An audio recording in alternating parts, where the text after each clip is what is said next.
All right, Shalom Akim.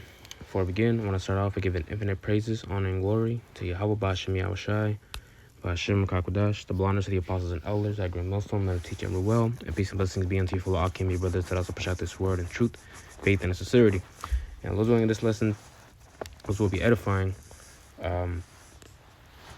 Pretty much is going to get into one of the many ways, really, of course, we know, pursuing through Amos, the 9th chapter, as well as 2nd Ezra, what's that, 15 and 19, the fate, that's going to be met to this place, America, right, Babylon the Great. And we understand and know that's going to be done by way of the thermonuclear missiles, all right, the holy destruction of this place, and ultimately, of course, the deliverance of the 144,000.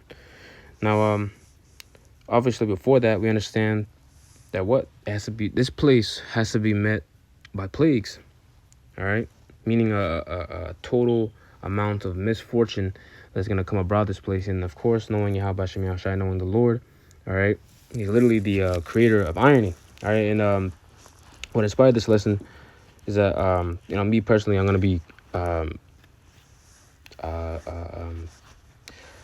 a job that I'm currently applying to, is going to might require certain ornaments or things that are required of me for this job. I mean, yeah, and pretty much as I was doing my research, I kind of went a ways from this certain thing, and I found myself researching firearms. All right, and here in America, of course, one thing they if brothers don't know already, and this is what sparked the lesson, is the fact that America was born out of a revolution. It was born out of literal violence.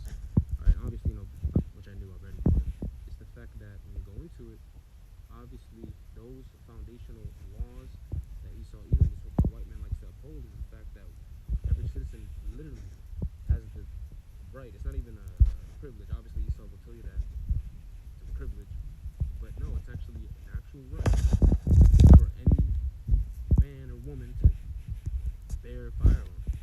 And the reason why is because Esau, in his mind, he was fighting against so-called tyranny, by the British Empire at the time, right? And so what? Sedition, violence, mayhem, chaos. These are whether they'll admit it or not, but in their constitution, it's all born from those said things. And it's the same way how this place is going to be thrown down. All right, so I'm going to begin. I was just in Revelation, and you have to get that, but I'm just going to Jeremiah 7. It says, "Alas, for that day is great, so that none is like it. It is even the time of Jacob's trouble, but he shall be saved out of it." All right, and that's right. It's going to be trouble for who? It's going to be trouble for really everyone in the world. We have to remember that it's going to be a trying time. Not to mention the MOTB. The great temptation with that is the fact that something needs to happen for that causeth to be put into effect.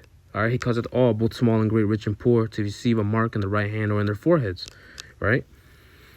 So something needs to happen for us to be tempted to even take it. That's a big thing. And remember, it comes by way of economical collapse, all right? And actually seeing America and really a nation in general crumbling. And a lot of people in this day and age have not even seen that. We can read about it. We can see historical documentaries about it and hear about it and maybe see some visuals. But that time is coming and people are going to experience it. That even the 144,000, the elect men, actually, they're going to have to go through it. However, the only difference is we're going to be set apart. We're going to be reserved. That's why a lot of times you hear brothers say, oh, we're not going to be partakers. We're going to be spectators. All right, which is true.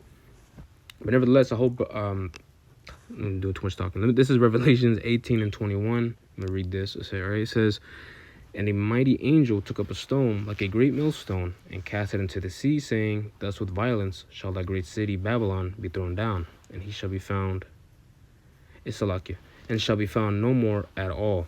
All right, that's right. And those thermonuclear missiles that ultimately the Lord, all right, Yahweh Shem Yahushai gave that wisdom to Esau to make, all right, because this is needful for prophecy's sake, all right, a devastating device that can just obliterate anything within miles, All right, that's what ICBM even means. It's the fact that it can travel from one end of the earth to the other.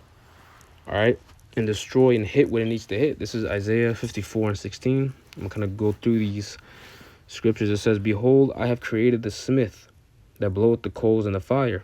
And another common thing you hear brothers say is the fact that guns is nothing but modern day swords. Now, even the style of it and the way how it can cause harm to someone is such an Edomite thing to do. It's the fact that this in this man's spirit, he's in a lot of way a deceitful coward. You know, well, that's why snipers even exist. Because in the ancient world, how did we fight? We fought with swords. All right, and actually going toe to toe and face to face with your enemy, and actually causing harm to him to where he literally loses his life in front of you. You know, blood being splattered, clankings of shields and swords and things of that nature. But now it's to the point of just firearms, snipers, drones, UAV devices. But nevertheless, Esau has this technology. Why? Ultimately, yes, for the violence that's going to come soon. And this is violence in its top form. All right? Because the fact that you can kill at the press of a button behind computer screens. And see, this is why the scriptures tell you plain and clear when you read in Genesis, the 27th chapter, that their blessing indeed is going to be the fatness of the earth and the fact that they're going to live by the sword. That's a top tier characteristic of Esau Edom. That's what they're known by. And it's very evident even in their spirit. The same way how the spirit beareth witness that we are the children of the Most High, the spirit beareth witness, their spirit beareth witness, not the spirit that's not upright in them. All right, it bears witness that they are Esau Edom. They're the border of wickedness, as they are called in the book of Obadiah. All right. I'm gonna keep reading. It says, "Behold, I have created the smith that bloweth the coals in the fire, and that bringeth forth an instrument for his work, and I have created the waster to destroy." Yeah, that's right. Psalm 17:13. He's the sword. All right, he's the sword that is made literally to be that the chastening stick, so to speak.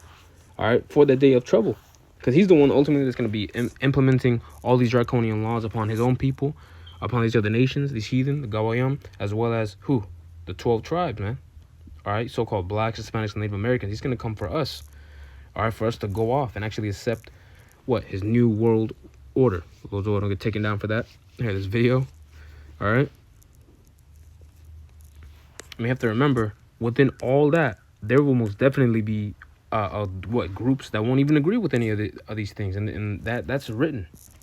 All right. That they won't regard their kings or princes, and there's going to be sedition, all right, among men.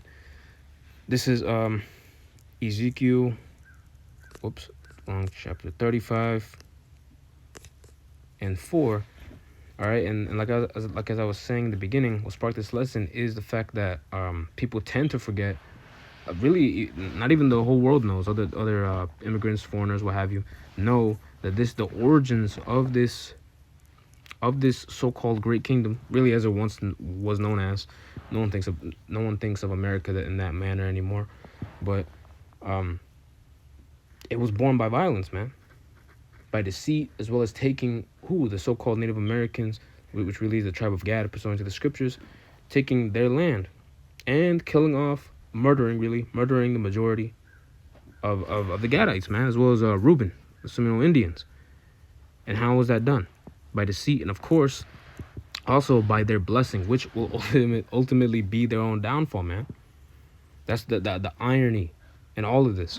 All right, so by violence was this place bred, and now how is it going to be destroyed? By the ultimate weapon to cause destruction, weapons of mass destruction, with those thermonuclear missiles, man. This is Ezekiel 35 and 4. "I will lay thy cities waste, thou shalt be desolate, and thou shalt know that I am the Lord.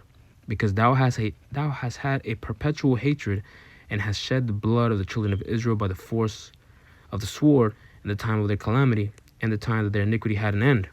Therefore, as I live, saith the Lord, I will prepare thee unto blood, and blood shall pursue thee. Sith thou hast not hated blood, even blood shall pursue thee." And that's right. They don't indeed hate blood. In other words, they glorify in it. Guns, which again, for me, I feel like it's been gun week for me, you know. But Esau literally holds these tools of destruction to the most highest extent. It's literally it's like their bread and butter when you go into it. There's so many videos out there, and it's funny because when you see a Jake get into it, there's something that just doesn't feel right about it, you know. And obviously, you know, there's nothing wrong with going into again, it's the modern day sword. You know, there's nothing wrong with being armed, of course, when brothers live in different states, but nevertheless, we don't put our heart and soul into those things, obviously. All right, it's a carnal thing. That's another thing. This is a carnal man we're dealing with, and even the physical aspect of it all, it's all carnal.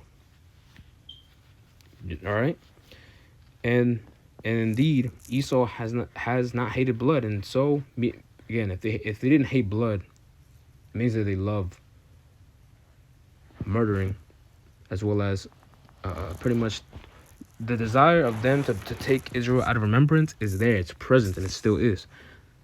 All right, that's what this whole chapter is going into. Just prophesy against Mount Seir. All right, put your face against it. Meaning, we don't pray for these people, man. All right, we pray for this kingdom, all right, to be taken down closer and closer to that end date, that expiration date for Babylon the Great. Because what? We want to see it be thrown down by violence, man. All right, we want to witness it, and the elect and the saints, they'll have that honor. They'll have that opportunity to see it. All right, and that's how Babylon is going to be thrown down, by violence, by the way of their own blessing. All right, so as long as this video was edifying, I'm going to close out by giving all praise, honor, and glory to Yahweh, Ba'ashem, Yahweh Shai, Ba'ashem, Makakodash. Again, double honor to the apostles and elders. I agree, Milson, meditation were well. And peace and blessings be to you, full of alchemy, brothers that also push out this word and truth, faith, and sincerity. And with that, I'm going to say shalom.